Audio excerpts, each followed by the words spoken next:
Hey YouTube, so what's the best AR-15 pistol stabilizing brace? That's a loaded question, right? So there's a whole bunch of them out there nowadays, and they kind of all do things a little bit differently. They all have their own traits about them that make them unique. They all have their own price points. So what's best for you, I guess, is the right question to ask yourself. How much you want to spend, what kind of functionality you want out of it. So I'll show you what I got on the table, and I'll talk about them each a little bit, how they attach, how they work as a pistol stabilizing brace. That's what their intended use is. So I guess we'll just start here with the SB15 because that was the first one, I believe. So that's the first one I had. I've got it here on just a standard pistol buffer tube. It's got some knurling on it that keeps the SIG brace tight on the tube. There's that one. I've got the CAC shockwave blade.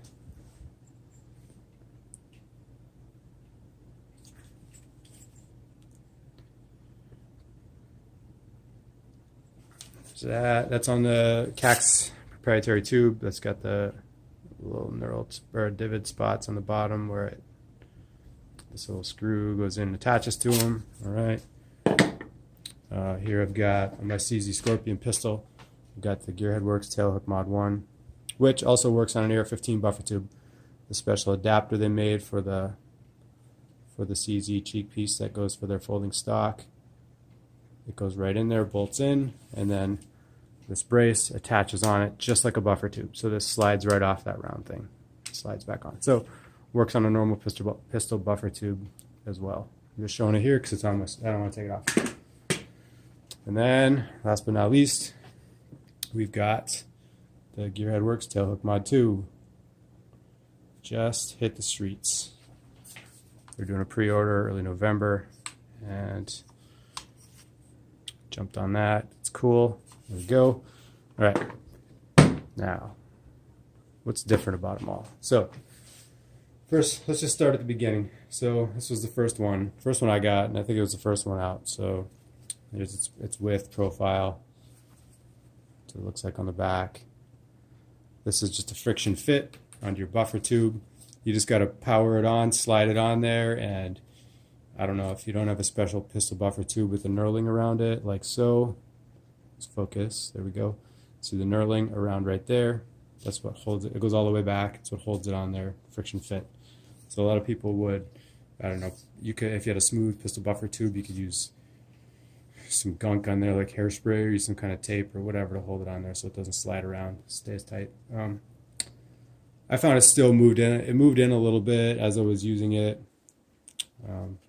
It ended up about right here, which I'm okay with. I don't really care.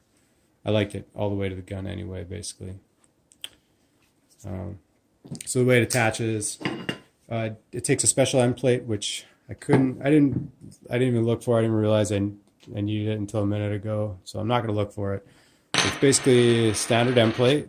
It just has this notch machined off of it right there, that little notch that would go in this notch on a standard buffer tube. There's just typically a notch machined out of it. This takes a special end plate that doesn't have that notch, but you would put your end plate on your buffer tube or put it on here. That way it holds the spring for your safety detent. I'm sorry, your takedown pin detent to holds that spring and the detent in your channel right there. So you got to have it, but it comes with its own. I just don't know where it is. Or you get one with the buffer tube. And then you put the end plate on or put the end plate on here, and then you just thread it on. I still have some gunk on mine because I blue Loctited it in because there's no castle nut holding it on. It's just, you just crank it tight. So with your end plate in there, it lines about up right with pushing that in the way I have it. But so you typically do it without the brace on there. You twist it tight, get it where you need, get it nice and tight, strap wrench it down, the pistol buffer tube down, put a little blue Loctite, holds it in.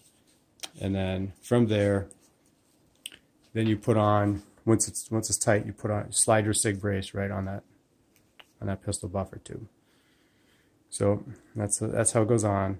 And then you can adjust this thing. You could have it pretty much anywhere you want as long as it stays friction fit on the pistol tube.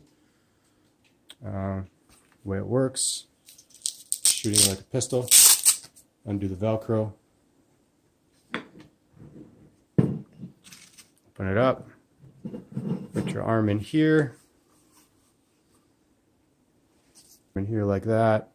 And then you pull the strap, cinch it down on your arm, and then you shoot your pistol. But it's pretty awkward. If you've ever shot one of these, it's pretty awkward to get this thing straight and look down. I can't even get it up angled so you would be able to look down an optic on the top of this thing. Unless you turn it sideways. That's really the only good way I've found to kind of aim with it. You got to really rotate it, find a good spot. Or you mount it with the brace on an angle on it, like so. That way you can actually hold it straight in front of you and look down the sights, kind of. It's still a little awkward. It doesn't quite work on my arm the way I'm built. Or you just hold the gun sideways like that. Or if you stand completely bladed sideways to the target, then you can kind of get an aim point. Either way, it works. It'll allow you to shoot it, but it's tough to aim like that. So is what it is. Maybe some people can do it well. Cool, good on you. I could never get it to work with my body. So pretty sure most will agree. So that's how that works. Weight and all the specs and stuff, you can find that on the web. So I'm not going to run through all that and bore you right now. So that's how that attaches. Just take it back off. The cack blade on there.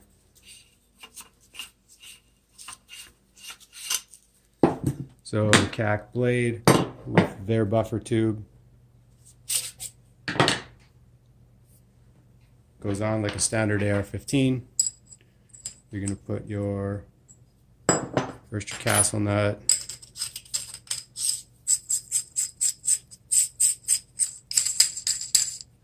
you put your end plates. Boom. Then you're going to thread it on. Throw it onto your lower receiver.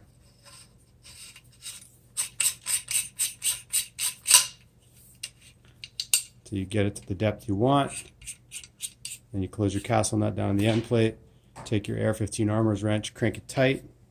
And it's already pretty much lined up and down because of that slot that I was showing you before. That's how it lines up evenly.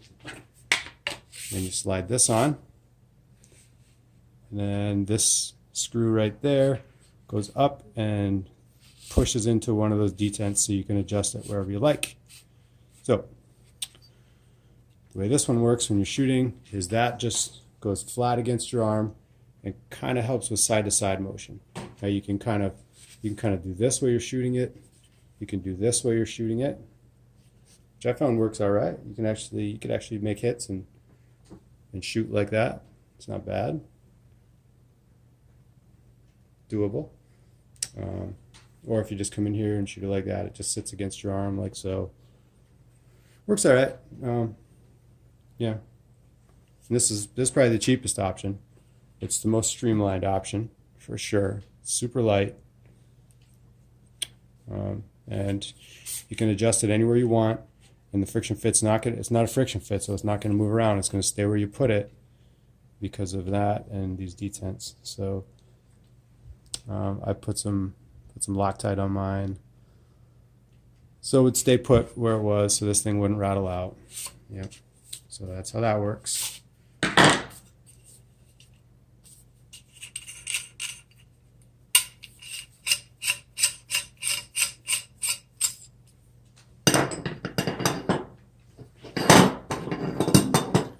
Now Tailhook Mod 1. There's that one. So this one is stationary on the end of your buffer tube. So you put your buffer tube on your AR-15. Let's actually do it. Should have left that on there.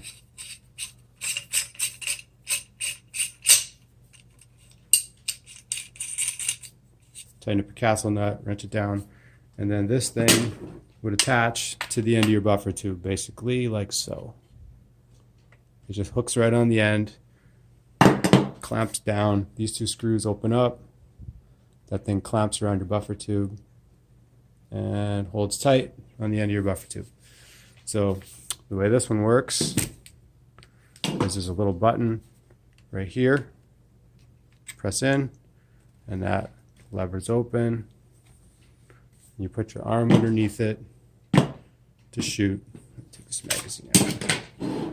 Put your arm underneath it to shoot. Or it underneath your arm, sorry.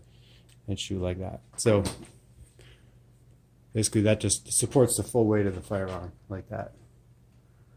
Which is pretty cool. Actually works really well. I think it's the best design on the market personally.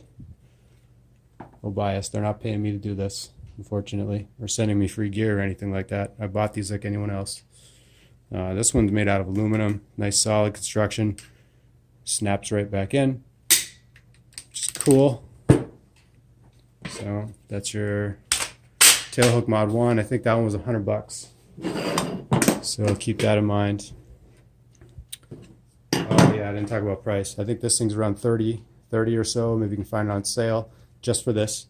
If you buy the kit that comes with the buffer tube, end plate, castle nut, I think it runs you around 75, 80 bucks or something like that.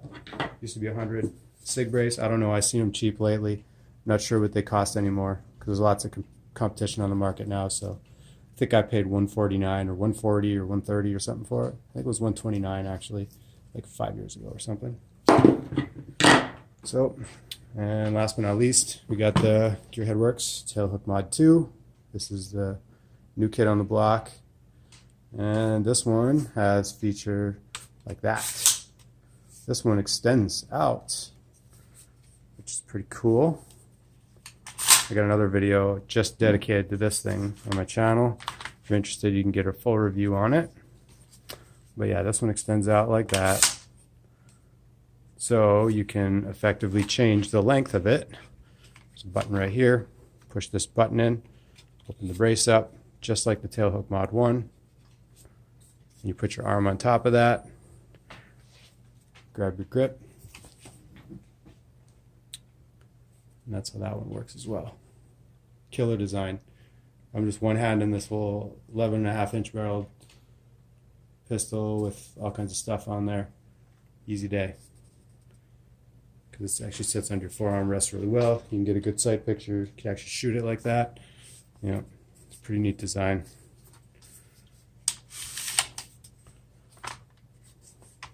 This one you have to press the button to get it to close. And the button pops back out. So there's that one. Back profile.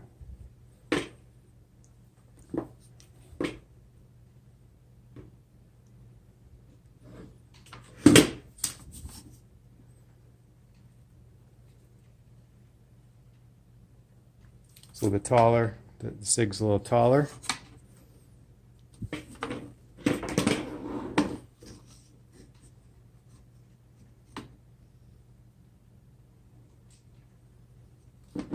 Width-wise, they're close. The SIG's about 1/4 inch or so wider as well.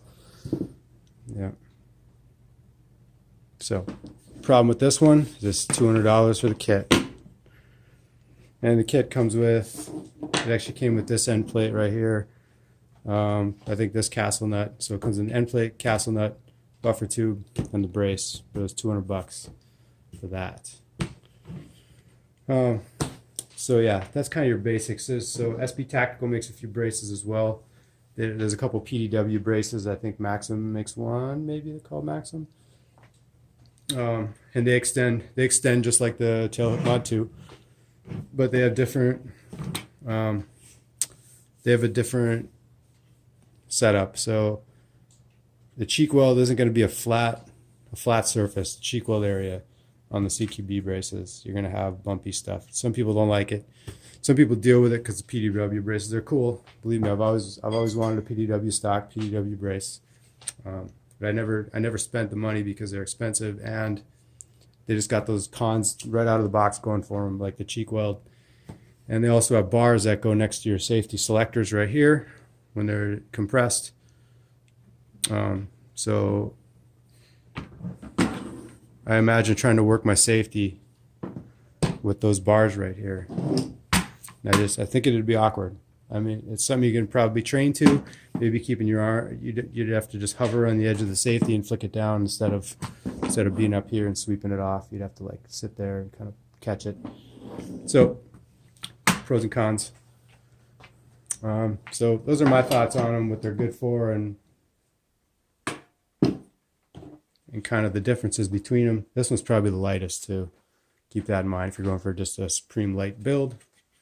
I don't know if I build this into another pistol, which I probably will eventually. I'll probably end up painting this lower and getting another tail hook for it. Maybe I'll do the Pdw brace on this one. I don't know. Yeah, not sure. But so those are kind of the basics as far as I've got. If you got any questions, let me know, or any comments, please post them down below. Subscribe if you like what you saw, and have a nice day.